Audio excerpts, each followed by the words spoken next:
एक हिंदुस्तान में आर्टिकल छपी हुई है जो कि जितने भी सर्विस कर रहे हैं उनके लिए एक बेहद आप कह सकते हैं जानकारी वाला खबर है। देखिए पटना हाई कोर्ट ने एक प्रधानाध्यापक हैं उनका ज़बरदस्ती रिटायर कर दिया गया विभाग के द्वारा और उन्होंने केस किया। केस के बाद हाई कोर्ट ने निर्णय दिया कि विभाग के पास ये अधिकार है कि वो कभी भी किसी के जो नियोक्ता है वो कभी भी नियुक्ति ख़त्म कर सकते हैं। ये नियोक्ता के पास अधिकार है। तो कोर्ट इसमें क्या करेगा? कोर्ट सिर्फ इसमें ये करेगा कि जिसके तहत जो है उसकी नियुक्ति ख़त्म की गई है उसकी सत्यता की जांच करेगा। अगर प्रोसेस सही है तो नियोक्ता के पास अधिकार है, यानी कि जो नौकरी देता है उसके पास अधिकार है कि किसी को कभी भी वो सर्विस से निकाल सकता है। ऐसा इनका फैसला है कोर्ट का। तो आप लोग जो नौकरी कर रहे हैं कुछ बातों को ध्यान में रखिएगा। ये नहीं कि सरकारी नौकरी मिल गया तो अब तो कुछ भी करें कोई फ़र्क ही नहीं पड़ता, कोई निकालने वाला नहीं है। ये अगर दिमाग में है तो आप थोड़ा देर के लिए इस बात को समझिए कि हाई कोर्ट या सुप्रीम कोर्ट क्या डिसीजन आपके पक्ष में लेगी क्या नहीं लेगी। आप देख सकते हैं इस फैसले से। देखिएगा इसमें आज ही का फैसला है कर्मचारी को क्या सज़ा मिले। नियोक्ता विभाग यानी कि जो नौकरी दे रहा है विभाग का विशेषाधिकार पटना हाई कोर्ट का अहम फैसला है। यानी कि उसके पास अधिकार है कि आपका कभी भी सर्विस टर्मिनेट कर सकती है, ख़त्म कर सकती है। आप हाई कोर्ट जाइए, सुप्रीम कोर्ट जाइए, कोई फ़र्क नहीं पड़ेगा। लेकिन एक चीज़ आपको जो है वो न्यायालय आपके पक्ष में तभी फैसला सुनाएगी जब जिस प्रोसेस के थ्रू आपको निकाला गया है वो प्रोसेस गलत ना हो। कहने का मतलब ये है, देखिएगा यहाँ पे चीज़ें समझ में आएगा, इसको पढ़िएगा। तो पटना हाई कोर्ट ने एक फैसले में कहा है कि नियोक्ता विभाग के पास यह विशेषाधिकार है कि वह अपने किसी भी कर्मचारियों को सज़ा देने के लिए है। कोर्ट ने समय से पहले रिटायर किए गए हेडमास्टर की याचिका खारिज कर दी। आप देख सकते हैं कि समय से पहले इनको रिटायर कर दिया गया। क्यों कर दिया गया? इसके पीछे भी एक कारण है। आप देखेंगे नीचे जाइएगा तो यहाँ पे देखिएगा पटना हाई कोर्ट ने एक दूरगामी फैसले में कहा है कि यह नियोक्ता विभाग का विशेषाधिकार है कि वो अपने कर्मचारियों को क्या दंड दे। राज्य सरकार ने एक आवासीय विद्यालय के प्रधानाध्यापक को समय से पहले रिटायर कर दिया था, जिसे हेडमास्टर ने उच्च न्यायालय में चुनौती दी थी।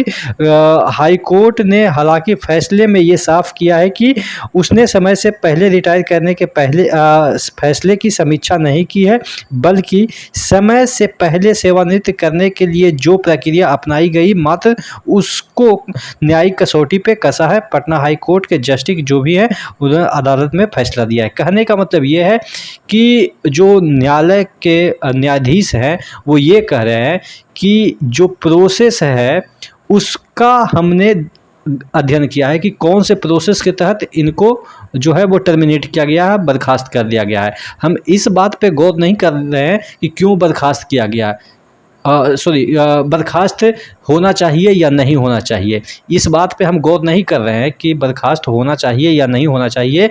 हम इस बात पे गौर कर रहे हैं कि बर्खास्त का प्रोसेस है वो क्या है, किस वजह से बर्खास्त किया गया और जो वजह है वो क्या न्यायिक कसौटी पे सही है या नहीं है, उस बात पे हम गौर कर रहे हैं। ये नहीं कि हाँ टर्मिनेट नहीं कर सकते हैं, कर सकते हैं, लेकिन जो प्रोसेस आपने अपनाया है क्या वो न्यायिक कसौटी पे सही है, इस बात को जो है वो न्यायालय देख रही है, ऐसा इनका कहना है।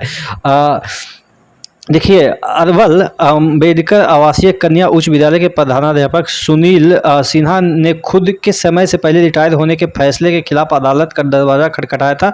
सुनील सिन्हा के वकील महाश्वेता चटर्जी ने कोर्ट में बहस के दौरान कहा कि दी गई सज़ा बहुत कठोर है जिसे रद्द करना चाहिए। चटर्जी ने कहा कि कई गवाह में प्रधान के पक्ष में गवाही दी, यानी कि ये जो आपके प्रधान हैं उनके पक्ष में भी गवाही थी, जिससे लगता है कि उन्हें निगरानी विभाग के मुकदमे में गलत तरह से फंसाया गया है।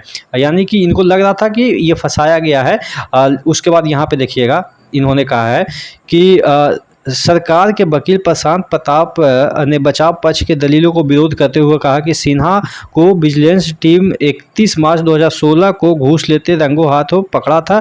प्रताप ने कोर्ट में कहा कि सिन्हा के खिलाफ पर्याप्त सबूत हैं और विभाग उचित कार्रवाई की है। कोर्ट से सरकार के वकील ने कहा कि इस मामले में फैसला लेने की प्रक्रिया में कोई गड़बड़ी नहीं है, इसलिए सजा के आदेश में कोर्ट की दखल की ज़रूरत नहीं है। यानी कि जो सरकारी वकील हैं वो कह रहे हैं कि जो फैसला हम लोगों ने लिया है उसमें कोई गड़बड़ी नहीं है, इसलिए कोर्ट इस मामले में दखल ना दे। हाई कोर्ट ने हेडमास्टर की अर्जी खारिज करते हुए विभागीय कार्रवाई को सही ठहराया।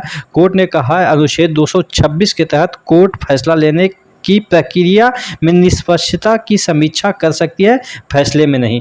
कहने का मतलब यह है कि जो प्रक्रिया है उसमें निष्पक्षता अपनाई गई नहीं है कि नहीं, उस प्रक्रिया को समीक्षा करेगी, ये नहीं कि जो फैसला लिया है उसको समीक्षा करेगी। कहने का मतलब ये है कि अगर आप लोग घूस लेते हैं कहीं से और उस पॉइंट पे अगर आपका विभाग आपको बर्खास्त कर देता है तो आप ये नहीं कहिएगा कि हम तो सरकारी नौकरी करते हैं, हमको तो बर्खास्त कैसे कर सकते हैं, आप सस्पेंड कर सकते हैं, ऐसा कुछ भी नहीं है।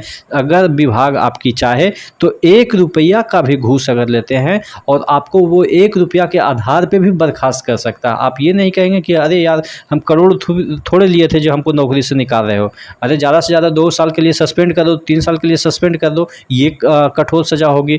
लेकिन नहीं, अगर विभाग चाह ले तो आपको हमेशा के लिए बाहर दिखा सकता है रास्ता, और कोर्ट भी इसमें कुछ नहीं कर सकता है। कोर्ट ये नहीं कहेगा कि थोड़ा सा सज़ा ज़्यादा हो गया, थोड़ा सा कम हो गया, नहीं। सज़ा देने का अधिकार किसके पास है?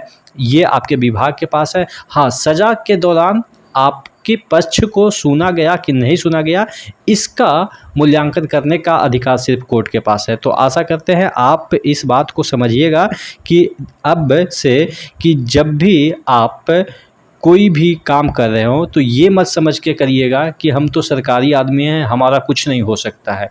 आजकल के ज़माना में इतना ट्रांसपेरेंट है, हर जगह मोबाइल, सीसीटीवी कैमरा, आदमी, विजिलेंस, तरह तरह की जो चीज़ें हैं वो लगी रहती है। तो आप ईमानदारी से कीजिए, ईमानदारी के पैसा से खाइएगा, मज़े आएंगे।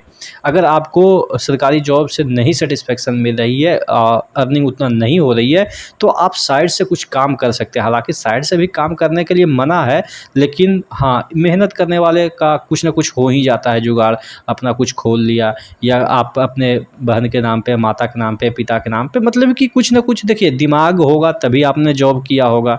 ऐसा तो मुझे यकीन है कि बिना दिमाग के तो अब जॉब होती नहीं है। जनरली की मैं बात कर रहा हूँ, वो अलग बात है कि बहुत सारे अभी भी पैसे पे कर लेते हैं, लेकिन अगर आपके पास दिमाग है तो 2 पैसे का जुगाड़ आप कर ही लेंगे, ठीक है।